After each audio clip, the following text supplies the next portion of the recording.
First of all, sorry for keeping you all waiting. We were the reasons that this session started late. The thing to understand about agriculture is it requires quite a bit of patience. Right? Farmers understand that you can't plant a crop and expect it to appear the next day. Similarly, when you take 20 people who intimately understand agriculture in this country and put them in a room together and then ask them in 1 hour to devise the solution to Indian agriculture, needless to say, there's some debate. So I tremendously appreciate you bearing with our late arrival to this session.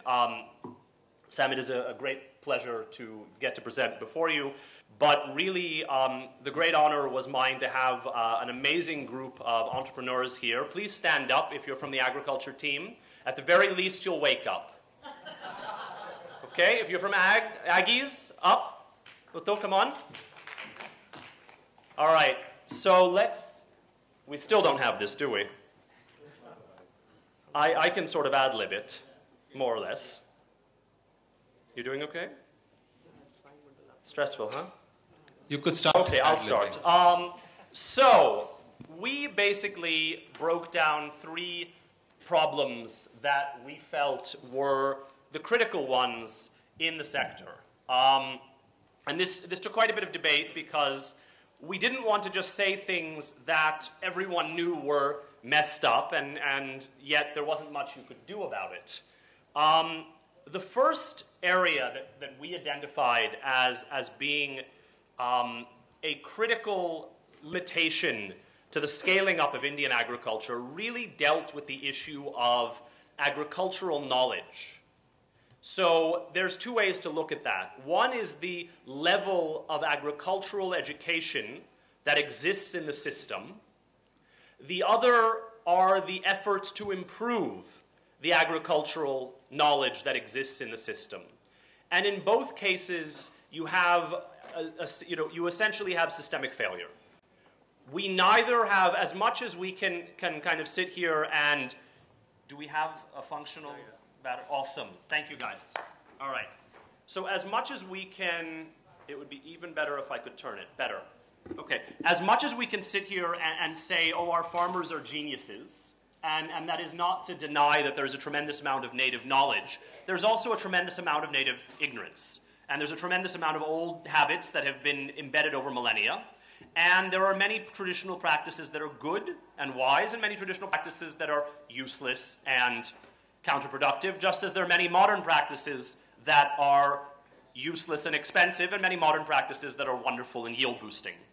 So really the thing that we saw here was one side technology, one side the government. From the technology side, there is an increasing consensus around the idea that the traditional approaches to education, to agricultural extension are failing. Right? That what was previously, what was for a century the approach to agricultural extension, which was I come to you and I give you knowledge, and you sit there passively and accept the knowledge, is being shown to not work particularly well. And so you've seen people like Digital Green, right, which has been a pioneer in this space, which has, which came out of research from Microsoft research, showing that when farmers passively receive information, it goes in one ear and out the other. And that basically is the entire current system of agricultural extension, whether it's the SAUs, whether it's ICAR, or whether it's what's being run out of Krishi Bhavan. And that the situation is very different, and that's equally true of Krishi Darshan or anything you hear on AIR. That is different when farmers see someone just like them telling them a message that this is the way to do it. So it is, instead of seeing someone who they classify as an other, they see someone they classify as themselves. So there's no excuse. They're hearing it in their own dialect. They're seeing someone that they might vaguely know. And when that connection is made, that is much more powerful. And so I think, what our group said was that really the biggest technology platform from an agricultural extension and education perspective is we have to build participatory platforms for farmer outreach and interaction. Right? This is the most important thing that we in the private sector in this space can do. Not just let's blitz them with SMS coming from, 5 agronomists sitting in a call center in Noida, right, or out of ICAR, but rather let's build a system so that you essentially decentralize that information, allow multitudes of experts onto that platform, but also allow farmers to share the success and the actual implementation of those technologies. So from the government perspective, we really saw two big opportunities in this space of agricultural extension education. The first is sort of a pet cause of mine, which the group humored me on, which was vocational agriculture in the schools. And it may surprise people to hear this, but agriculture really isn't taught in our schools. And there's a long history about why it's not taught in our schools. That is to say, right, we don't teach agriculture in 7th and 8th and 9th and 10th. Right? It's not a subject. We have this vague thing in CBSE called environmental science, but there is nothing like vocational agriculture.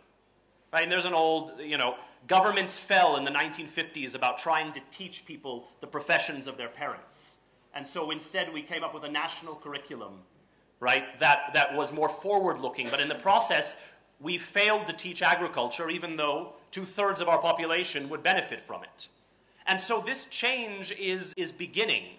So Bihar, recently Nitish Kumar, announced that vocational agriculture would be introduced as a mandatory subject in the schools in Bihar. Right? And there is a great precedent for this. 100 years ago in the United States, if you looked at what a student studied in 8th and 9th and 10th, in 11th and 12th, because 11th and 12th has always been part of the general education there, pre-college, 25% of the course credits required for graduation were vocational education, were vocational agriculture in rural communities, such that a student, by the time he had left his primary education, had a knowledge of the best practices that existed in agriculture at that time. And by the way, the government used that mandatory vocational agricultural education as a means of transmitting the best known agronomic practices as being devised in the Department of Agriculture at that moment. Right? So it would allow us, by having every state take this up, right? And that's not to say you can give some leeway, right? It's not to say that every child, right, living in Vasant Vihar needs to study agriculture, but any student going to a school that can be classified as rural would leave school with that knowledge, and whether or not they went into the actual practice of agriculture, you would see a radically increased dissemination of the best practices in the process. The second big thing that we saw from the perspective of the government is big data, which is obviously a pet cause of yours. The collection and dissemination of data that can feed into these participatory platforms. So whether that is information on soil fertility, whether that is information on cropping patterns from satellite, whether that is cropping patterns from satellite remote sensing, whether that is meteorological data, open sourcing the entire IMD, right? Whether that is information on prices, right? There's a huge amount of data that if the government simply goes out and gathers it, can feed into these participatory platforms and make them rich, and make them information rich. So that was agricultural extension education. The second thing was poor supply chain management. And, right, it's a bit of a no-brainer, so I'm not going to insult all of you by talking about it. We know how bad our supply chain is and how far we have to go.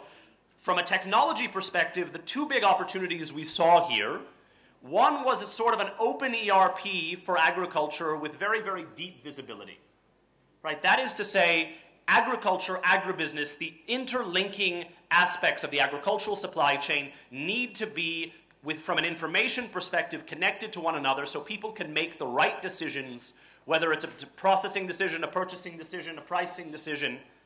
And these systems need to be made as open as they can so that more and more people can access them. And visibility needs to reach, whether from the perspective of the supply of seeds to, to an Arthia, right, that is supplying to, to an Arthia's go down, right, in Samastipur, or whether it is right? The actual, traded market price in every single mandi in this country.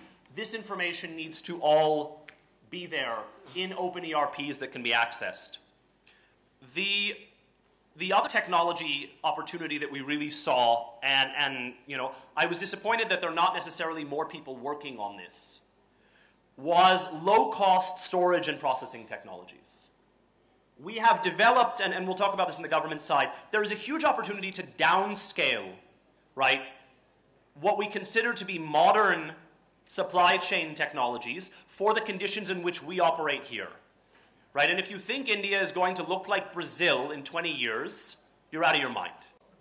But unfortunately, we're designing many, many policies that have that in mind. Right? We don't need massive silo farms. What we need is the ability of any small kisan to hold 5 tons of grain on his own farm for 6 months without worrying about spoilage, without worrying about massive moisture loss, without worrying about disease. And that's not there. We also need cold chain solutions that aren't going to be like what you see in Seattle, right? But what you see in a network where we have less energy, longer distances, right? And frankly, more variability that we have to surmount. So that was, from a technology perspective, those were the 2 big things we saw. From a government side, with respect to supply chain management, this was probably our most intense discussion, which ranged all the way from subsidize everything to the government should simply commit suicide, right? Put a door, say we fire ourselves and get out of the way, right? And so the discussion ranged hugely in what the right solution was. There were people who argued that, as is the current lawsuit from the sugar industry in the Indian Supreme Court, that you cannot fix the price we buy and the price we sell. Right? And that it is time to bring 1991-style reforms to agriculture. But we felt, for the purposes of this setting, giving you something you can actually act on, because walking into Krishi Bhavan and suggesting 1991-style reforms is obviously not something that we can really tackle here. The first is to subsidize technology with respect to supply chain that is oriented towards small farmers and focus on lowering the cost, shrinking the size, and simplifying the technology of the solutions that are being offered for supply chain here. Right? That we are over-emulating, over-aping the West as we try to do this. And the second thing was regional clusters for infrastructure. So whether you're talking about pulses, right, in Western India or pork in Northeastern India, that we should concentrate these resources. And finally, lack of financial services, which is, again, a bit of a no-brainer. People generally know what needs to be done in agri, but lack of financial services, lack of penetration of financial services being one of the main issues from a scale perspective. And here, the biggest opportunity we saw in technology is something that, by the way, is being done in other countries, but our RBI and other regulators, in their infinite wisdom, are denying this market. So the biggest thing is mobile money. Right? It is pathetic that Kenya is whipping us in this perspective, with M-Pesa delivering more money every day than Western Union, and yet we can't do this. Right? And so transferring banking, savings, and micro derivatives onto a mobile platform is probably the biggest opportunity here. From a government perspective, don't tell Chidambaram, but UID-linked credit score would probably be the biggest thing in terms of access to finance. If the UID can be linked to a permanent credit score that an individual carries for the rest of their life, then the ability to issue finance, right, the ability to have a national credit rating becomes a no-brainer and hugely easy. The second thing is something that you and your people have worked on for a long time, which is the digitization of land records. And finally, from a policy tweak perspective, redefining Kisan, redefining who can claim agricultural credit, moving it away from the idea that only the landowner can claim agricultural credit to whoever works the land, whether it is, right, basically a sharecropper, for lack of a better word, or a corporate that is leasing and doing farming. Whoever is doing the work should get those benefits and be able to avail of those subsidies and credit and insurance. So that was our best shot.